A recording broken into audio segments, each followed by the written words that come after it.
Hello students, you are welcome to your class. So आज के इस क्लास में हम डिस्कस करने जा रहे हैं थेवेनिन थ्योरम। ओके, ये काफ़ी इंपॉर्टेंट है फॉर जो ग्रेजुएशन स्टूडेंट्स हैं उनके लिए।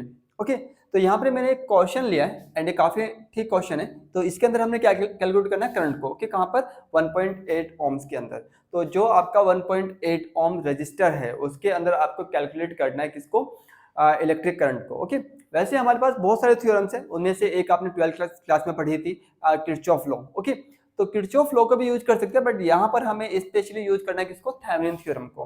अब थेवेनिन थ्योरम है क्या, हमें क्या करना होता है थेवेनिन थ्योरम में, सबसे पहले जो सर्किट है ओके उसको इक्विवेलेंट सर्किट में चेंज करना होता है। ओके, हमारा काम होता है सबसे पहले उसको इक्विवेलेंट सर्किट में चेंज करना। जैसे कि सपोज करो कि आपको करंट निकालना है 1.8 ओके ओम्स में, तो इसका मतलब है कि इसको आप एक तरह से कंसीडर करो लोड रेजिस्टेंस, किसकी तरह से, आरएल की तरह से, that's a load resistance. Okay, और बाकी का जो सर्किट है लोड रेजिस्टेंस को छोड़ के बाकी का जो सर्किट है उसको आपको चेंज करना है किसमें, इक्विवेलेंट आपका सर्किट में। आप गौर से देखिए 5 वोल्ट ओके, 5 वोल्ट के साथ 3 ओम्स क्या में सीरीज में, देन उसके बाद ये आपका पोर्शन क्या में पैरेलल में। ओके, तो आप समझ पा रहे हो कि जितना पोटेंशियल ओके जितना पोटेंशियल डिफरेंस आपका 2 ओम्स पर होगा वो सेम पोटेंशियल डिफरेंस ओके आप ले सकते हैं इस सर्किट के लिए, पूरे सर्किट के लिए। तो सबसे पहले हमारा काम होगा कि जो 2 ओम्स है जो आपका कॉमन रेजिस्टर्स होगा ओके, तो उसमें आपको क्या निकालना है, एक इक्विवेलेंट या ओके इक्विवेलेंट आपको पोटेंशियल निकालना है। तो सबसे पहले निकालते हैं equivalent potential through 2 ohms. Okay, तो हम निकाल रहे हैं यहाँ पर पीडी। तो पीडी किस पर है आपका, थ्रू 2 ओम। होप ये मैंने रेड कलर में लिखा, आपको यहाँ पे दिख भी रहा होगा। तो यहाँ पर हम इसको नाम दे रहे हैं आपका वी डैश।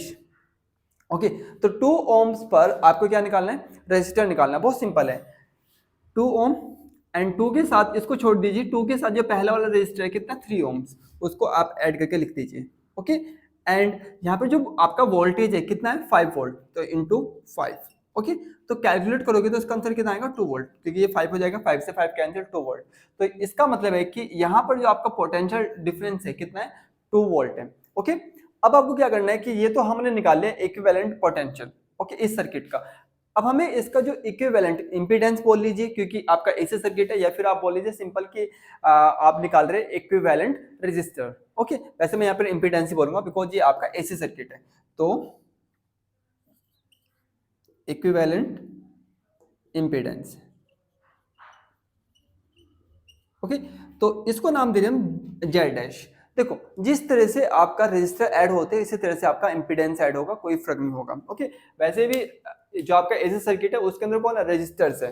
कौन है, रजिस्टर्स। ओके, तो रजिस्टर्स को आप रजिस्टर की तरह ऐड करोगे, ना कि किसी और की तरह से। तो देखिए सबसे पहले आप समझिए, ये जो आपका है 2 और 3 ओके, ये किस में आपका, ये आपका है पैरेलल में।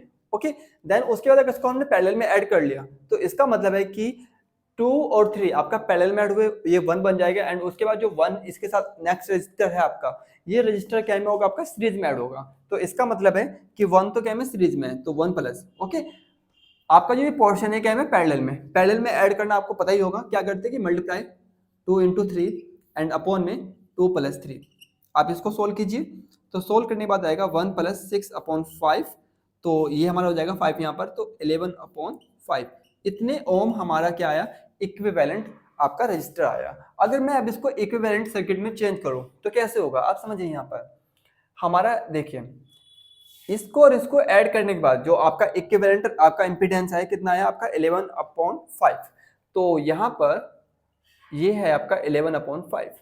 ओके, यहाँ पर आपका क्या ऐड है, लोड रेजिस्टेंस, जिसकी वैल्यू कितनी है, 1.8। ओके, और आपको पता है कि यहाँ पर आपने जो पोटेंशियल निकाला था, इक्विवेलेंट पोटेंशियल कितना था, वो 2 वोल्ट। तो यहाँ पर कितना है, 2 वोल्ट। ओके, तो अब ये आपका जो सर्किट है वो क्या में चेंज हो गया, इक्विवेलेंट सर्किट में। देखो थेवेनिन में क्या करना है, सबसे पहले कि आपको सर्किट जो भी मिलेगा, जहां भी आपको करंट निकालनी हो, इलेक्ट्रिक करंट, उसको छोड़कर बाकी सबको आपको कोशिश करनी है कि उसको एक सिंपल सर्किट में चेंज कर ले। सिंपल सर्किट का मतलब यहाँ पर होगा कि इक्विवेलेंट सर्किट में। अब इक्विवेलेंट सर्किट कैसे करना है कि सबसे पहले आपको इक्विवेलेंट पोटेंशियल निकालना है, देन आपको इक्विवेलेंट आपका इंपीडेंस या आप रेजिस्टर बोल सकते हो उसको निकालना है। ओके, निकालने के बाद आपको जो सर्किट है बहुत सिंपल बन जाएगा, जैसे यहाँ पे बना। तो पूरा सर्किट आपको दिख रहा है क्या में, सीरीज में, क्या में, सीरीज में। ओके, तो बहुत सिंपल हो चुका है कि देखिए जितना करंट आपका इस पूरे सर्किट में होगा उतना करंट कहाँ पर होगा, लोड रेजिस्टेंस में। तो आप देख पा रहे हो कि पूरा क्या है, सीरीज में है, तो सीरीज के अंदर इलेक्ट्रिक करंट निकालना बहुत सिंपल है। आपको क्या निकालना है, IL, क्योंकि ये क्या लोड रेजिस्टेंस हमने उसको माना, तो यहाँ पे जो करंट है उसको वो भी क्या होगी आपकी IL होगी। तो लोड रेजिस्टेंस क्या होगा आपका, सॉरी करंट, तो करंट क्या होता है आपका, आपको पता है कि R इक्वल क्या होता है, V अपॉन I। तो भाई I इक्वल क्या हुआ, V अपॉन R। तो पोटेंशियल कितना है 2 और रजिस्टर कितना है 11 अपॉन 5 प्लस 1.8। ओके, इसको आप कैलकुलेट करोगे आप तो 2 1 प्लस 18 5 जा 9। ओके 5 5 कहाँ जाएगा ऊपर, ये हो जाएगा 10 एंड ये हो जाएगा आपका 20 एंड इसको कैलकुलेट करोगे तो ये आएगा 1/2। इसका मतलब है कि जो लोड रेजिस्टेंस है उसके अंदर जो इलेक्ट्रिक करंट है कितना है, हाफ है, हाफ का मतलब 0.5। ओके, तो 0.5 एम्पियर, तो इतना इलेक्ट्रिक करंट आपका लोड रेजिस्टेंस या 1.8 ओम्स के अंदर फ्लो हो रहा है। ओके, होप आपको ये चीज समझ में आई होगी। तो ये थेवेनिन थ्योरम है। मैं दोबारा से रिपीट कर रहा हूँ कि जब भी थेवेनिन थ्योरम पे क्वेश्चन बने, ओके, तो सबसे पहले आपको कोशिश करनी है कि पूरे सर्किट को चेंज करें क्या में, इक्विवेलेंट सर्किट में। ओके, इक्विवेलेंट सर्किट का बहुत सिंपल है, सबसे पहले आपको पोटेंशियल जो आपका होगा उसको इक्विवेलेंट बनाना है। ओके, देन आपका जो इंपीडेंस है, रेजिस्टेंस है, उसको इक्विवेलेंट लेना है। उसके बाद जो आपका सर्किट है वो आपका सर्किट बनेगा क्या में, सीरीज में। ओके, देन उसके बाद आप सीरीज से इजीली करंट को ड्राइव कर सकते हैं, जैसे हमने यहाँ पे किया। होप ये वीडियो आपके लिए काफी यूजफुल हो और काफी आपको हेल्पफुल भी, मतलब आपकी जो स्टडी है उसमें हेल्पफुल हो। तो इसी उम्मीद के साथ तो मैं आपसे भी उम्मीद करूंगा कि आप जो चैनल है उसको सब्सक्राइब करें और सब्सक्राइब करने के साथ साथ जो अपने फ्रेंड्स हैं उनके साथ शेयर भी करें। तो इसी उम्मीद के साथ have a good day and good luck, bye.